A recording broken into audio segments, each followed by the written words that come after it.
పెట్టి పుట్టకర్లా గుండుంటే చాలు. ఏ పార్టీతో పొత్తులు లేకుండా అంతర్గత ఒప్పందాలు లేకుండా ఓ 40 ఏళ్ల వ్యక్తి ఓ ప్రాంతీయ పార్టీని నడపడం అంటే ఎంత ఫైటింగ్ స్పిరిట్ ఉండాలి. ఏకంగా కేంద్ర రాష్ట్రంలో అధికారంలో ఉన్న ఒక పార్టీని ప్రభుత్వాన్ని ఢీకొట్టాలనుకోవడమే జగన్ పొటెన్షియల్ ఏంటో చెప్తుంది. ఒక మనిషిని కొలవాలి అంటే ఓటమి తీసుకున్న తర్వాత ఎలా నిలబడి ఉన్నాడు.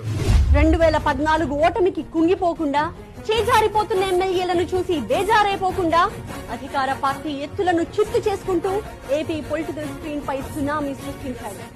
లాస్ట్ బట్ నాట్ లీస్ట్, వీడు ఎలా ఉంటాడు అని అనడానికి అధికారం ఇచ్చి చూడండి. వైఎస్ జగన్మోహన్ రెడ్డి అనే నేను అదేంటో ఇతను చెప్పనివి కూడా చేసేస్తున్నాడు. అలాంటి వాళ్ళని చరిత్ర గుర్తు పెట్టుకుంటే ప్రజలు గుండెల్లో పెట్టుకుంటారు. వైసీపీ ప్రభుత్వం కావాలా లేదా అనేది ఆడపడుచులు నిర్ణయించుకోవాలి.